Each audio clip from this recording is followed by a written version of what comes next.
अस्सलाम वालेकुम नाज़रीन, सिंध टीवी न्यूज़ सां गॾु आऊं आहियां नीला सुमरो। हेडलाइंस अवां ॾिठियूं। हिते अवांखे अहम ख़बर ॾींदालूं त नसीराबाद में डिग्री कॉलेज भरिसां हथियारबंदनि जी फायरिंग में कंबर वासी नौजवान क़त्ल थी वियो आहे। मक़तूल जी कंबर तालुके जे ॻोठ अब्दुल रहीम कलोहड़े ज़िले वासी हाजी मोहम्मद उर्स कलोहड़े तौरु सुञाणप थी आहे। पुलिस लाश पोस्टमार्टम लाइ रूरल हेल्थ सेंटर मुंतक़िल करे छॾियो आहे। इहा अहम ख़बर नाज़रीन सां शेयर कयूं पिया। नसीराबाद में डिग्री कॉलेज भरिसां हथियारबंदनि जी फायरिंग में कंबर वासी नौजवान क़त्ल थी वियो आहे। मक़तूल जी कंबर तालुके जे ॻोठ अब्दुल रहीम कलोहड़ो जे रिवासी हाजी मोहम्मद उर्स कलोहड़ो तौरु सुञाणप थी आहे। इन हवाले सां नाज़रीन खे ॿुधायूं पिया, पुलिस लाश पोस्टमार्टम लाइ रूरल हेल्थ सेंटर मुंतक़िल करे छॾियो आहे। तफ़सील मालूम कंदासीं नसीराबाद मां सिंध टीवी न्यूज़ रिपोर्टर अल्लाह बख्श कुरैशी खां।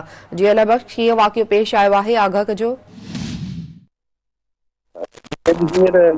कुछ घड़ी अॻु में कंबर जो ॻोठ आहे अब्दुल रहीम कलोहड़ो, तव्हांजे रहवासी हुआ जेके हिते नसीराबाद भरिसां पंहिंजे माइटनि वटि सुखा जे प्रोग्राम शिरकत लाइ अची रहिया हुआ।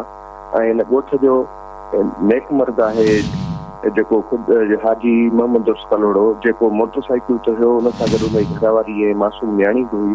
इहे जीअं ई बाईपास खां पहुता डिग्री कॉलेज जे अॻियां त उते नामालूम 3 हथियारबंदनि हुननि जे मथां फायरिंग कई आहे, जंहिंमें ही हुन ॻोठ जो नेक मर्द हाजी मोहम्मद उर्स कलोहड़ो मौक़े ते ई जेको आहे क़त्ल थी वियो।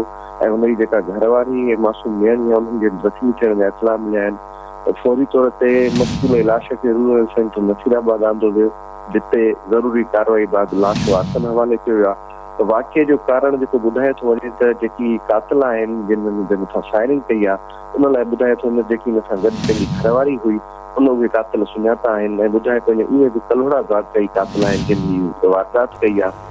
ऐं वाक़िए खां पोइ ही लाश रूरल सेंटर नसीराबाद आंदो वियो, जितां वारसनि जे हवाले कयो वियो। ऐं जेका सुखा जी तक़रीब हुई जंहिंमें शरीक थियण लाइ वञी रहिया हुआ, उहा तक़रीब बि मातम में तब्दील थी वई आहे। ऐं हिन वाक़िए बाद पुलिस पंहिंजी कार्रवाई शुरू कई आहे, पर जीअं त अञा ताईं का FIR बि दाख़िल न थी सघी आहे। ऐं वारसनि जो चवणु आहे त असां कातिल सुञाणियूं था ऐं असां जेकी FIR आहे उहा पंहिंजे तदशीन जी रस्मुनि खां बाद दाख़िल कराइण ईंदासीं ऐं कातिलनि जी सुञाणप जो पुलिस खे बाद में ॿुधाईंदासीं। जी ठीकु आहे, वॾी महिरबानी अपडेट करण जे लाइ। अल्लाह बख्श कुरैशी।